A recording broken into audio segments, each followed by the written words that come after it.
Jamais 203, après les bacs gris et les bacs verts, Grenoble-Alpes Métropole a expérimenté chez 3200 foyers et 500 commerces les bacs marrons pour les déchets alimentaires. Les grottes de la Balme sont à la Balme les grottes, jusqu'ici tout va bien. Pour tenter d'approcher quelques-uns de leurs mystères et prendre le frais, direction les balcons du Dauphiné. Et puis plus de 2000 personnes ont tenté de retrouver leur chemin le week-end dernier à Lons-en-Vercors.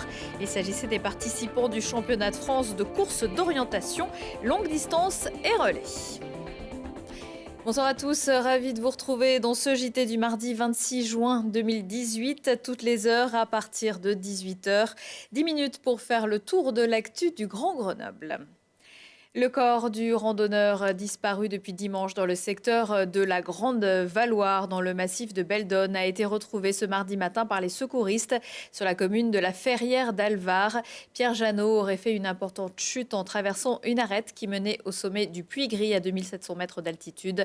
Le retraité était âgé de 55 ans. Les poubelles vertes et les poubelles grises ont la joie de vous annoncer la naissance de leur petite sœur, la poubelle marron. Grenoble-Alpes Métropole, en charge du tri et de la collecte des déchets, teste depuis plusieurs mois des bacs à déchets alimentaires dans certains secteurs de Grenoble et Échirolles, sur un panel représentant moins de 2% de la population totale. Les poubelles grises ne sont plus ramassées que toutes les 2 semaines et les résultats sont plutôt encourageants. Au début, oui, c'est assez particulier. On doit se réorganiser parce qu'on a tendance, effectivement, c'est une habitude acquise depuis des années, à tout mettre dans la poubelle grise, excepté bien sûr les papiers, les cartons et les bouteilles plastiques. Et donc là, il faut absolument penser à séparer les déchets alimentaires, les déchets de légumes. Et même en maison, je vous avoue, j'étais réticent. Je m'y suis fait et effectivement, en fait, ça ne sent pas. Et il n'y a pas plus de bestioles que cela. Le volume de la poubelle grise a nettement diminué, ce qui fait que lors de certaines collectes, il n'y a pas besoin de sortir la poubelle grise carrément. Avant d'avoir le bioseau, c'était chaque semaine. Donc là, avec le bioseau, la collecte de la poubelle grise se fait toutes les quinzaines. Et ça signifie que certaines quinzaines, il n'y a pas lieu de sortir la poubelle grise. Grâce aux premiers résultats, la métro a pu établir que chaque habitant teste jetait en moyenne 20 kg par an de déchets alimentaires. Objectif, en récupérer 35. Et voici l'œuvre d'art la plus petite du monde. Il s'agit d'un autoportrait de l'artiste plasticien Michel Paysan, créé grâce aux techniques de Microlight 3D, une entreprise basée à La Tronche, ça ne s'invente pas. La sculpture mesure 80 microns, soit 0,08 mm. Les détails sont donc invisibles à l'œil nu. Le microscope sera fourni pour la découvrir lors du Fracartec de Limoges à partir de mercredi. Le fabricant isérois d'imprimantes 3D de très haute précision s'était notamment illustré pour avoir publié en janvier une carte de vœux sur un cheveu. Le thermomètre devrait encore monter d'ici la fin de la semaine dans l'agglomération grenobloise. Alors pourquoi ne pas aller prendre le frais sur le territoire des balcons du Dauphiné pour découvrir les grottes de la Balme? Mieux que la clim du bureau, entre 12 et 15 degrés toute l'année. Ce bol de fraîcheur vous est offert par Julie Segala. C'est un voyage au centre de la Terre à la découverte d'un lieu magique. Une balade mystérieuse propice à la rêverie. Visiter les grottes de la Balme, c'est oser l'aventure intérieure. Telle Alice au pays des merveilles, il faut parfois se faufiler dans les labyrinthes naturels pour en découvrir quelques secrets. Une visite ludique et pédagogique qui séduit les petits comme les plus grands. Quand on passe dans les trous, c'est tout petit et j'aime bien. Une sortie ludique, ils apprennent des choses, c'est dans un endroit qui échange des grandes structures et des grands parcs d'attractions tout simplement. Faire une balade en famille dans le calme. Pour les adultes, la découverte ou redécouverte de lieux magnifiques, de grandes grottes, de grandes cavernes et de la beauté de ce que la nature nous propose. Pendant des siècles, l'eau a façonné la roche calcaire pour offrir aux yeux ébahis des trésors naturels exceptionnels. Stalagmites, draperies, amphithéâtres de petits bassins et autres chauves-souris font des grottes de la Balme un endroit unique en son genre. On a une grande diversité de galeries et on a en particulier des petits passages qui sont les labyrinthes, qui sont très étroits et que souvent on ne peut pas visiter. Et on a également donc, plein de concrétions avec des formes particulières. Ce n'est pas seulement des stalactites ou des stalagmites, mais on a par exemple des petits bassins ou des cascades. Une autre richesse dans la grotte, ce sont les chauves-souris. On est dans les premières grottes en termes de diversité d'espèces de chauves-souris. On en a jusqu'à 22 différentes et on peut les voir parfois dans la grotte. La visite libre dure environ 1h15. Le monde souterrain se dévoile alors sur plus d'1 kilomètre de galeries. Citées parmi les 7 merveilles du Dauphiné, les grottes de la Balme ont séduit plus de 65 000 visiteurs l'an dernier.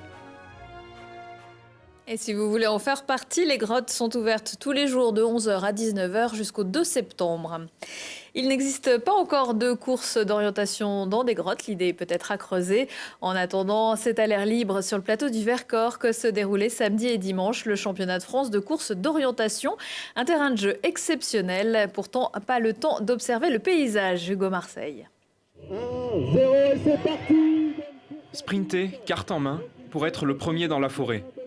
Lire le terrain pour mettre la main sur ses balises. Pointer. Repartir vers la suivante.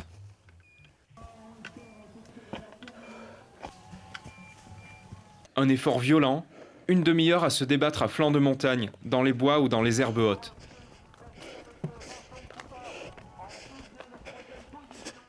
Moi j'ai fait le choix d'une course plutôt rapide au global. Le but c'est de favoriser le spectacle, mais aussi de favoriser, je dirais un peu la stratégie de course. Je pense que quelqu'un qui aujourd'hui choisissait de prendre tout à flanc et d'essayer de courir sans utiliser au maximum les zones ouvertes, il était pénalisé.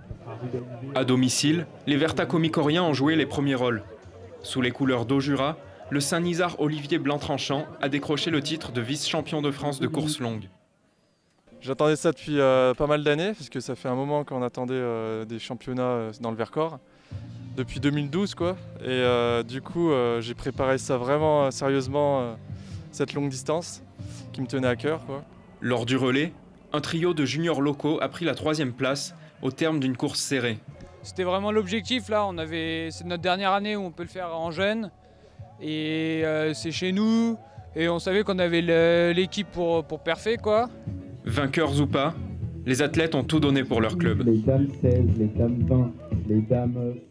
Voilà Hugo Marseille qui a tout donné, ou presque, pour ce reportage. L'équipe de France de course d'orientation a prévu de revenir s'entraîner à Lens à compter du 15 août. C'est le sport que vous verrez dans bon nombre de séries américaines, avec le basket 3-3 et qui postule pour être olympique en 2024. Pourtant en France, le squash reste assez confidentiel. Le club de Cessiné a pourtant relevé le défi et organisé un tournoi national ce week-end. Après une première édition assez timide l'an passé, les organisateurs sont parvenus à attirer du beau monde pour la 2e. Au service, Mathias Araez et Hugo Marseille.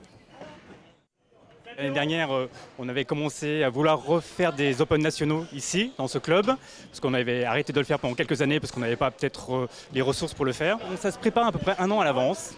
On met en place un comité d'organisation et puis on prépare tout, point à point. Et voilà, et au fur de l'année, on avance, on fait regarde où on en est, et puis on essaye un peu de faire de la communication pour faire venir les joueurs. Mais voilà, en fait, ça se décide assez sur le tard. Les joueurs, en fait, ils attendent un peu le dernier moment pour savoir s'ils sont en forme, s'ils ont la disponibilité ou pas. Et donc là, par exemple, sur la dernière semaine, il y a eu 17 personnes qui sont désinscrites. Donc on était monté à peu près à 87-90 et finalement on se retrouve avec 70 dans le tableau homme. Donc ça peut vraiment varier, c'est compliqué ça à gérer. Chez les femmes, c'est la numéro 6 française, ancienne 10e joueuse mondiale, Isabelle Stoer, qui s'est imposée. Victoire chez les hommes du numéro 4 tricolore, Lucas Serme. À 19h15, 20h15, 23h15, si on parlait, aujourd'hui on va bosser dur avec une championne olympique avant de se détendre en wakeboard et faire les foufous dans le plus grand parc d'attractions de notre département. Prochain rendez-vous avec l'actu dans 1 heure et en replay sur télégrenoble.net. Merci d'avoir suivi ce JT et très belle soirée.